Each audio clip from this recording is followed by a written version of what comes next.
Hello, welcome to Quackalope, and today it is time for another unboxing, and this one is of significant proportions. You can already see that I am incredibly dwarfed by the size of these boxes, and within these boxes are going to be stacks and stacks of some of the finest miniatures you can find in board gaming. Today we are opening up Reichbusters Projekt Vril by Mythic Games. Now, not only will this be an unboxing video, like all of my unboxing videos, showing beautiful B-roll, music underneath, really giving you a sense of what is going on inside of this game, but I am also loosely familiar with what is happening here. So I will be walking you through what the game structure is like, what the components are used for, and showing off everything in high-quality 4K throughout the course of this unboxing. Along with that, this video is designed to do one other very important thing. You see, I've been on Facebook watching all of the incredibly beautiful Reichbusters miniatures being painted by the community. And so, I really wanted to get into mine. And in doing so, this also opens up the opportunity for me to do a few other things. I would like to ask the community, what are you interested in seeing me cover? I'm going to be playing this game during quarantine. It's a good time to sit down and start learning another big box game, and I'm really fascinated by some of the mechanics inside this game. This combination of Nazi killing, dungeon crawling, alien invading, sort of character construction that can either be played as a one-off mission when you're learning or just playing with friends, since it's a co-op game, or it can be played as a series of missions that all tell one linear story, which for me, if you know Quackalope, seems right up my alley. So I'm going to start learning this game, and I would like to know from you, the community, what would you like to see my next video to be on Reichbusters? And there are a lot of different options. I could be doing a how to play, a strategy overview. I could be going through and showing you some of the gameplay, sitting down and going through one of the starting missions, or even doing one of the one-off kind of central missions. I could even try my hand at a little bit of miniature painting, which I was thinking about doing for the Patreon anyway, and I can't say that I'm the best, but I can at least have fun and sit down and talk with you and kind of work through the process. And since they sent a painting kit with Army Painter, this might be a good opportunity. So all that being said, leave a comment down below letting me know what you would like to see me do after this unboxing is all done. And that'll be the next video that comes here on the channel. And if you like what we're doing, if you like the B-roll, the music, everything that we're showing off, don't forget to hit that subscribe button down below, especially if you're a fan of Mythic Games or excited about your own copy of Reichbusters, because we're going to be bringing more stuff here to the channel. And with all that being said, like I said, I am familiar enough with this game that as we unbox it, I will be showing you everything in immaculate 4K, and also going through and talking about how the components are used and what the experience of the game is like. Now, like I said, Reichbusters is going to be a miniatures-based dungeon crawl where you are developing your own personal character, equipping gear, getting new special abilities, increasing your stats, playing cards from your hand to change sequences of actions, and rolling piles and piles of dice that determine a few different things. First off, and I'll test out that dice tray there. The dice are very well made, by the way.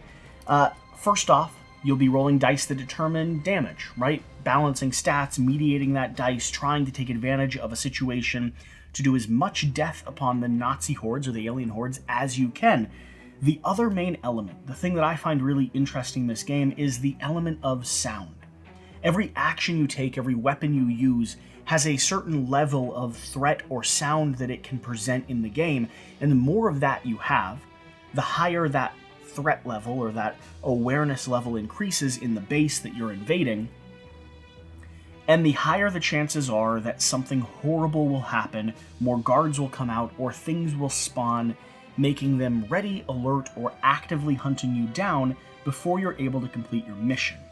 And those missions could be a variety of things, whether it's assassinating a top Nazi general, whether it's collecting information that you need from a base, or exploring and trying to discover what exactly is going on in Projekt Vril. You see, there's things that we still don't know. So, that is a general overview. Those are the things I find interesting so far, and let's go ahead and start breaking into this. Now, like always, I will cut a seam in the plastic, and then I'll be respectfully quiet.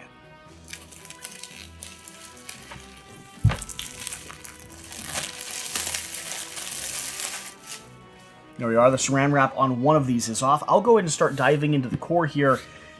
And then we've got everything to open up. We have the terrain pieces, the upgraded doors, the cargo hold, which is just full of expansive miniatures. We have the Reichbuster Not of This Earth expansion pack, which is going to come with all the alien hybrids and tile types and everything like that. We have the Army Painter Painter's Kit and Guide, giving you everything you need to not only customize your own characters, but also one unique Kickstarter exclusive miniature there as well. And then finally we have Project X in the back here, which I think we'll save for the very end. But on the front here, we have this beautiful cover art showing some of the heroes that you're going to be able to play in full battle poses. Let's see if I can get this off. Nice cardboard box, exactly what you'd expect. We have a few bags of dice here. I will, I'm just going to go ahead and enter these into the category with all the rest. They are, feels like a type of resin dice with an inlaid and painted pip there, which is easy to see. On the top here we have the mission book. The mission book is going to set in course for either one-off little story events or the entire campaign that you're actually going through.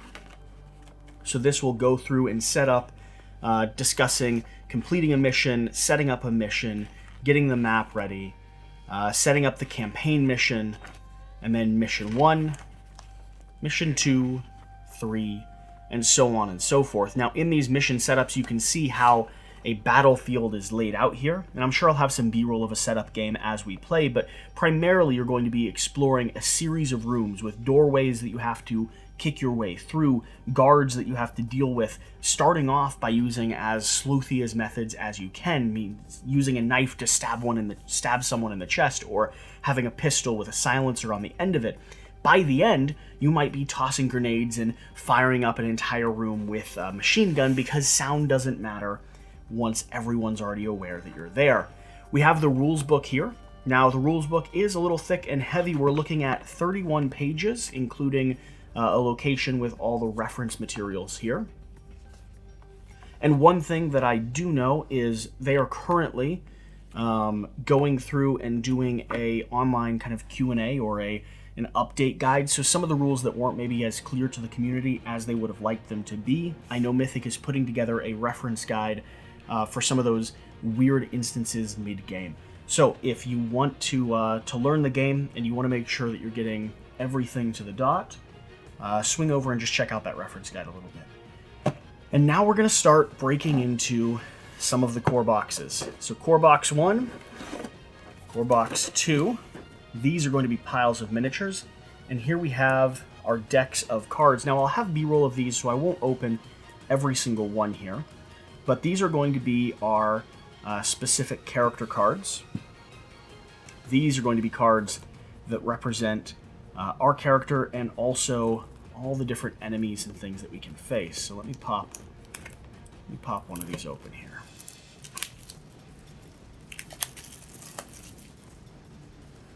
So in here we have piles and piles of horrible creatures.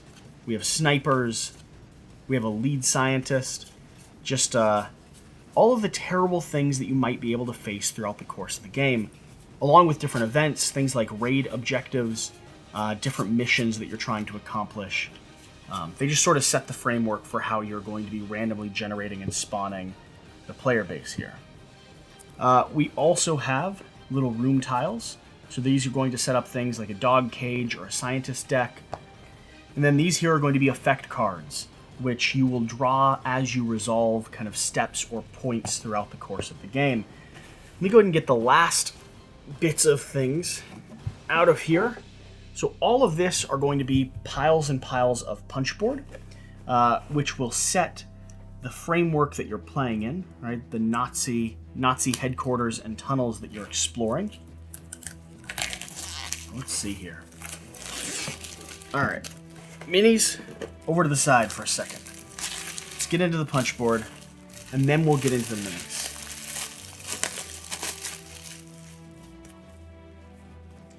So here are these punch boards. You can see we have the Nazi propaganda, the rugs laid out across the floor there. A little bit of an underground bunker on the other side. We have kind of an office space here. Same thing on the other side there. We're looking at an underground bunker, tunnels. It looks like they have something chained up there. We have a desk here in the center. Now the punch board's nicely made. Nice and thick, has a little bit of a texture to it. Everything's popping out very cleanly. In fact, these big tiles just want to come out on their own. I like this. This is like a sound stage. And underneath here we have a laboratory room. Looks like we have operating. The tiles are really, really lovely. There's a lot of detail that's gone into just the art and the aesthetic and setting you into a location. If you were going to do a kind of a Nazi World War D&D game or anything like that, these would be perfect supplemental pieces to set up a campaign like that. So these are all the punch boards. These are going to be doorways, which I actually have replacements for. These are going to be troop indicators for what's going to spawn in different rooms as you're kind of setting up and laying out the map. And we have our boards that represent kind of the sound and the pressure that we're dealing with throughout the course of the game as well. And then here we have some of the items that we're going to be using. We have a bow and arrow, a pistol. Looks like we have some machine guns there. Just a whole mix of stuff. All right, punch board. Set this over to the side. And what everyone's really come for, nice. We have piles and piles of miniatures. Now, they did something really nice with this game. They did player trays here, so these are going to be trays that organize your characters. This is where you stick your weapons, your cards, your special ability upgrades, the different text modifiers that exist throughout the game. So we have 4 player trays, because this game can play up to 4 players. Set these over to the side as well. And then we start getting into these beefy miniatures. Now, these are really, really nice. Super thick, nice heavy plastic. It doesn't feel hollow inside, which is always something that annoys me with big beefy miniatures, if they don't feel like they have the weight that they need. They come out of the carrying trays nice and easily, and they have a lot of detail and expression, and I like the poses. Now, these guys here are actually going to be our heroes. And then the gray plastic here are going to be the people that we are facing, the Nazis that we are having to deal with. I see some twisted zombies. I see some heroes here standing up on a pedestal and kind of a nice dynamic pose there. Yeah, I like what we have going on so far. And I can already see why so many people on the Facebook group have started breaking these open and painting them, because they really are just lovely. And now, core box 1.2. We have a whole another pile of looks like bioengineered zombies. We have scientists looking at vials here. We have little hulking mechs with kind of glowing packs on their back as if a liquid or something is injected into them. We have alien-type creatures with giant protruding arms. Little tiny robot spider-like individuals. What else do we have here? Looks like this one has a mix of Nazi guards. So some heavy machine guns here. Some, looks like horribly distorted dogs. Some classic puppers. No one ever minds a nice Nazi dog. I mean, it is a Nazi dog, but it is still a dog.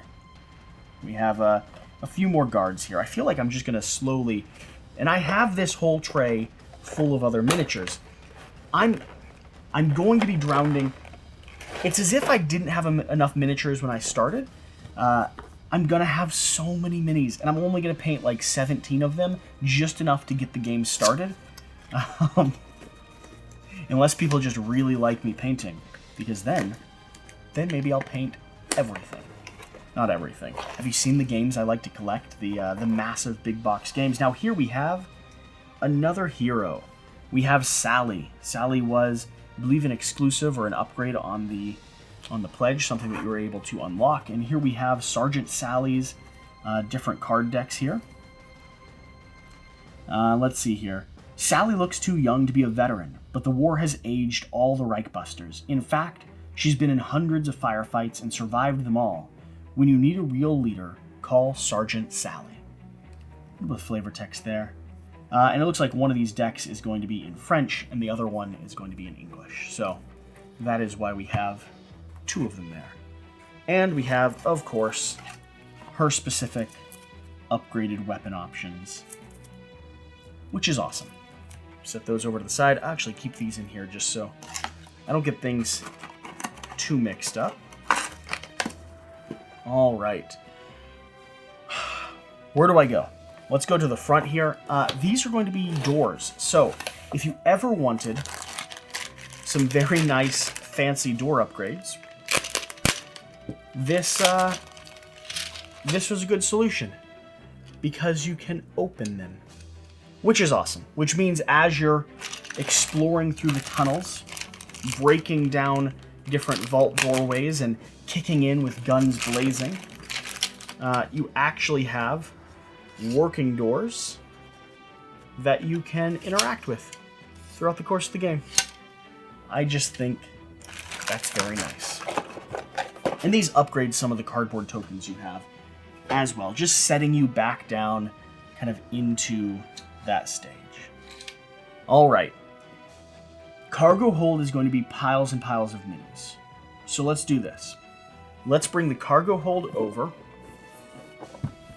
We have Sally here on the front. Let's scoot all of these components I've already opened up over to the side, and then let's start breaking into just another collection of miniatures. Because everyone needs... I mean, these are such nice design miniatures. All right. All of them are over here. And let's go ahead and start breaking into the cargo hold. Let's see here. Just like always.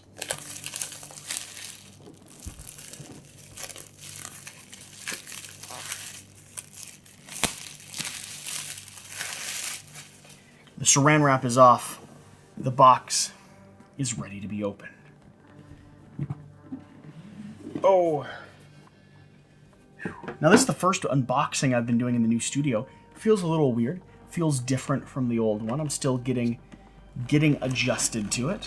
In fact, it's been the first unboxing I've done on my own for a little while. Usually I have Jan sitting right next to me to get hyped and excited about everything as well.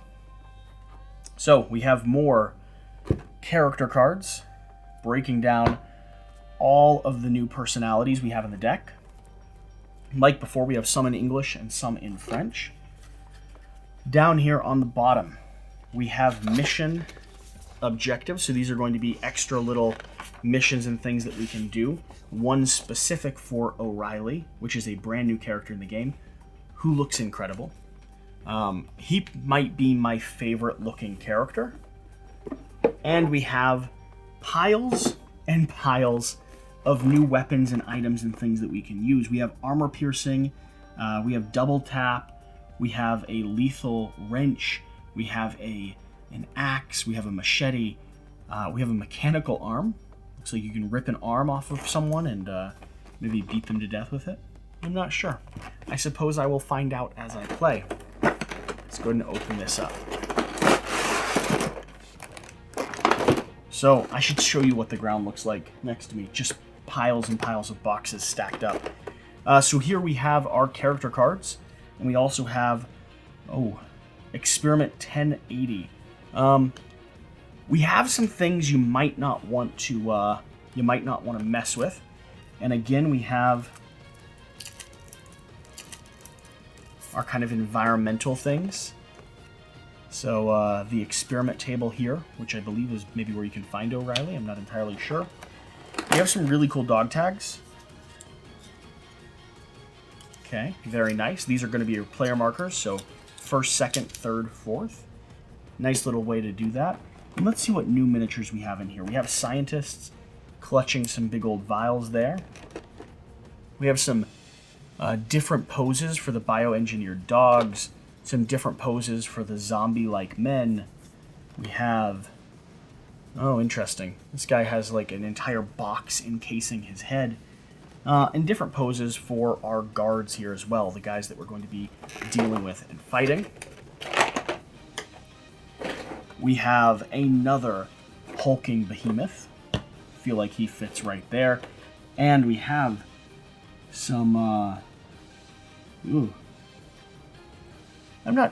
comes up with these things? It's really, whoever is at Mythic Games coming up with some of these designs and poses, you should probably have a really nice long conversation with him, because these distorted and twisted figures, while immaculate when they get to my game table, are quite horrific. This one with the expressive kind of disemboweled mouth with the throat coming out. Kudos, I think that's appropriate. And then we have, again, lots and lots of characters that you can actually play with. So all of these brown ones here are going to be different poses and different characters that you can use throughout the course of the game, including, yes, our madman here himself. Awesome. Okay, so that's going to be the second box. Where am I going to... I have a whole second side. Well, let's keep going. I'm not convinced I'm going to be able to fit all of this on the table. Let's do the armor painting set. So the army painters included a whole selection of colors, and these are the colors that they actually used when they did their prototype copies, so the pre-painted copies of the game for the Kickstarter.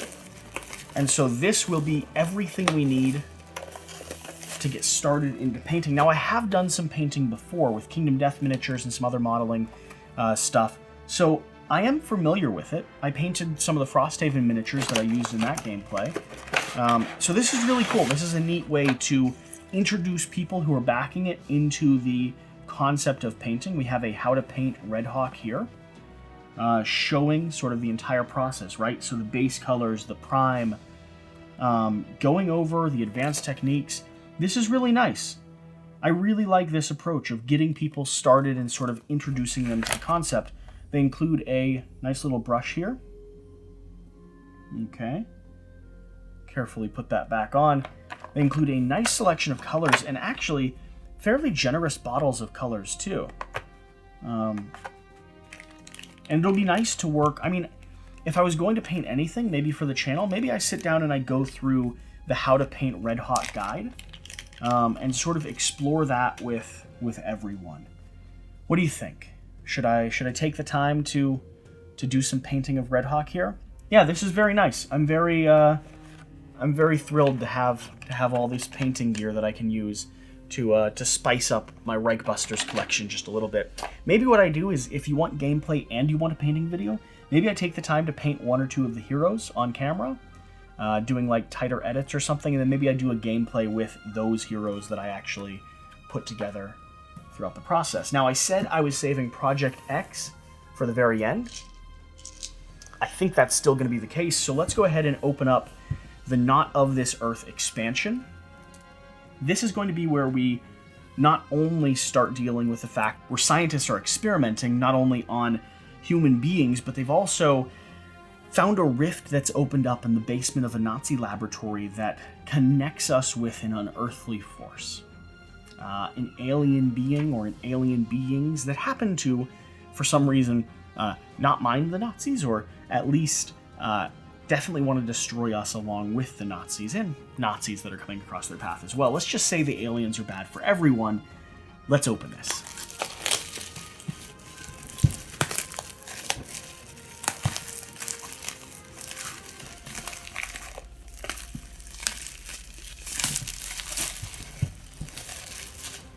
So, the Not of This Earth expansion.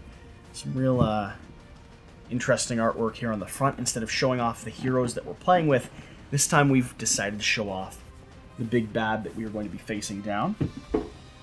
Set more boxes off and down to the side.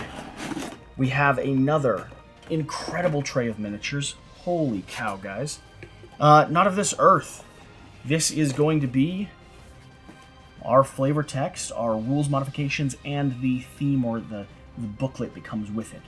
The evil Dr. Koff betrayed the Reichbusters, leading them into a trap. However, he didn't realize what he was dealing with. Reichbusters don't die that easily. So while the good doctor has escaped for the moment, the Reichbusters are even now preparing to pursue him into the unknown. And this will go over setup guides, scenario guides, a little bit of artwork here, and just all of the gruesome detail you need to deal with giant aliens. We have our punch boards here on the bottom. Now, just like the other punch boards, these are going to be the tiles that we actually use throughout the course of the game.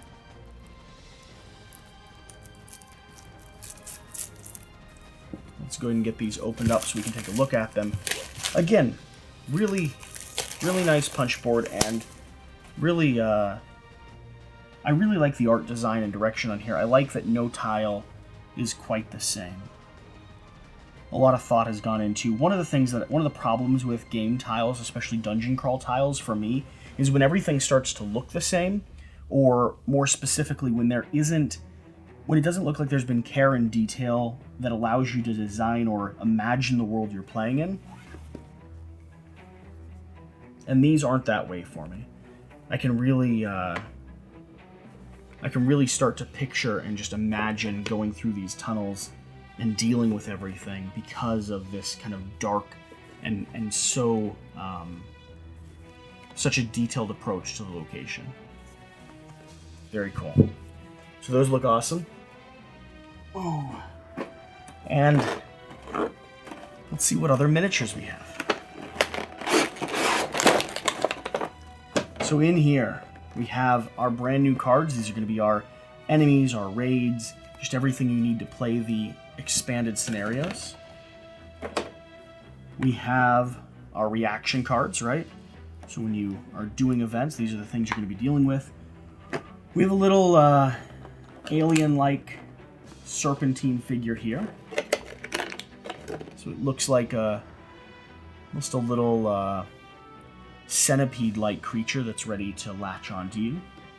We have a few of these guys here, which seem to be little like brain munchers, almost spiderling little things. I'm not a big fan of spiders. Here's the portal. Let's see who we have. Holy crap! So some sort of massive creatures we have to face. This guy's ridiculous. So an alien with components and strapped body parts that just makes it. And again, this is heavy. This is a solid. I mean, these minis are absolutely no joke. Ooh. This is like a centipede thing with the head of a guy protruding already from his mouth. So he's already been, because if you're gonna show up on Earth, you might as well. Because if you're gonna show up on Earth, you might as well go ahead and start eating things, right?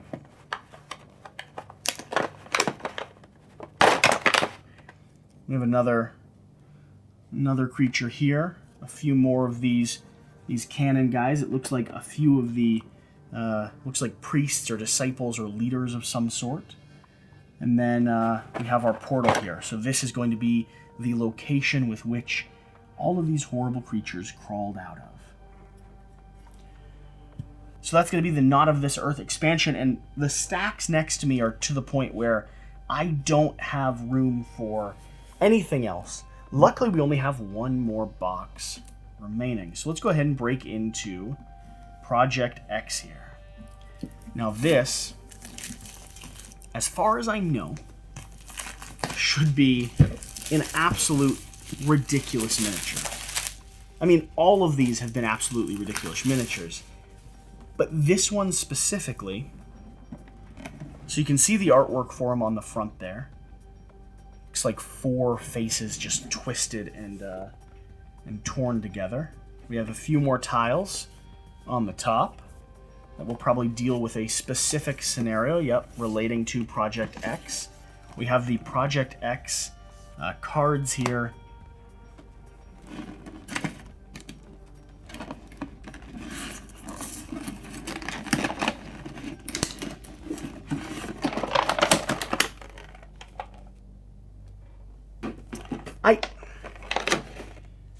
I don't know.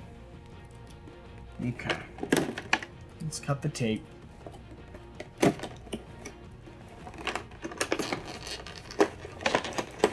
He's so big they had to contain him. Holy cow.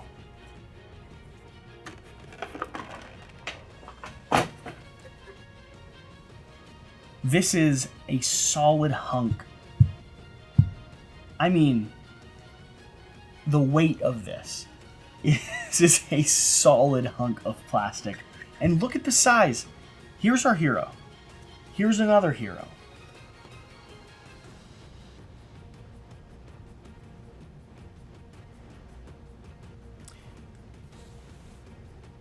Yeah, it's exactly what I was thinking.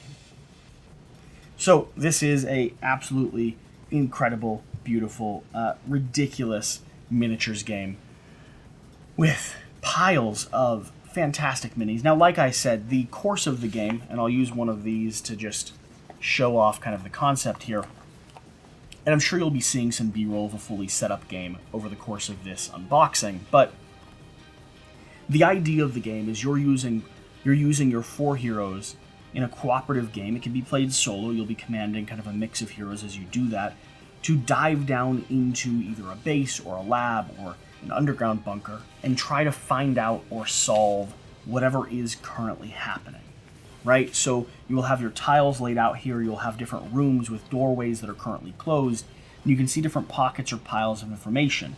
So when you're in this space, you're going to be spawning some level 1 guards, some level 2, some level 3 as you get darker. You'll be following up a chart like this, so every time you make sound, your threat level will increase, and the potential for something horrific to happen will slowly grow throughout the course of the game as well. So you're trying to balance being sleuthy and sneaking around and getting into situations where you're able to take advantage of what's happening, getting into situations where you're able to take advantage of the resources you have, and murder some Nazis and get whatever your objective is so that you can get out of a tight situation without triggering this siren. But the odds are, throughout the course of the game, you will in fact trigger that siren. Things will become chaotic. You'll start throwing grenades around, using machine guns to shoot down the Nazis who are running at you because they're bioengineered zombies, kicking through doors and doing your very best to survive and get out the back door or get back through the front door. Do whatever you have to get the heck out of Dodge and make it out of this room. Now, these mission cards will lay out sort of the general setup of the soldiers, the challenge encounters that you're going to be facing, and as you're taking steps and progressing through the games by taking a series of actions using your character cards to play and take abilities, whether that's move, attack, fight, you're going to be pressing through here, rolling piles of dice, resolving all of those actions, and hopefully completing and surviving the story. Before we get out of here, just because I am a massive fan of flavor text, let's go ahead and set the course for what exactly this game is. It is late December 1944. World War II continues to rage, with the Nazis launching their latest offensive in the Ardennes only last week. To the public, the latest offensive has come as a surprise, but to the men and women of the Special Operations Executive, SOE, it has not. The Nazis are desperate and will try anything. The Walk am Rhein offensive in the Ardennes is only the tip of a very large iceberg of secret plans, aimed at smashing victory from the jaws of defeat. For some time, the SOE has been aware of the top-secret operation Limbetzekraft, also known as Projekt Vril. According to intelligence gained from Enigma decrypts, this may affect the outcome of the war, and is almost ready for deployment in battle. The details of Projekt Vril remain a mystery. Even when they use Enigma codes, the Nazis have been extremely secretive about what it might be. But yesterday, someone made the mistake and gave away the location of a headquarters of Lebenskraft's program. Now that they finally have a target, the SOE has rapidly assembled a special international team of Allied commandos for an assault on Lebenskraft. This has been codenamed Operation Fidget, though even High Command calls them the Team Reichbusters. If the rumors are true, this could turn the tide of the war. Unbeknownst to the Allies, Projekt Vril began in 1938, when SS sent a secret mission to Tibet. In public, this mission achieved very little. Behind the scenes, it was a huge success, discovering a source of Vril that was brought back to Reich for study. Research claims that Vril can control all types of matter, both animate and inanimate. It can destroy the lightning or replenish life, heal or cure. It is used to rend ways through solid matter. Its light is said to be steadier, softer, and healthier than any form of flammable material. It can also be used as a power source for animating mechanisms. If the Nazis work out how to harness the power, it'll be more potent than the atomic bomb the Allies are secretly working on. They know that they are losing the war, and that they have little time. They will cut any corners to extract the raw energy and create a battlefield-ready weapon that they can use to turn the tide and throw the Allies back into the sea. The Vril research is conducted in great secrecy, in the dungeons and tunnels under Hilmer's castle at Welsenburg. Many secret bunkers hold all manner of research into the projects and properties of enigmatic Vril. This powers all their machineries, their destructive ray weapons, and their animated corpses. Most of the Nazis' high command has no idea about this research, and despite the desperate war situation, would be horrified by it. The Vrilmeisters who run the research are very happy with their secrecy, and the chance it gives them to build their own base of power away from Berlin. Vril is unbelievably potent. As the death toll from even minor accidents shows, even the few small steps they have made to harness the true power of Vril have yielded incredible results. If they ever gain full mastery, then they will be godlike, and both Allies and Nazis alike had best beware. The Reichbusters' mission is vital. It cannot fail. That is a little bit of flavor text, setting the course for what is Reichbusters, and if you made it to the end of the video, hopefully you've enjoyed this unboxing, hopefully you've enjoyed the B-roll and the footage and everything along the way. The one thing I would ask is the same question that I did at the very beginning.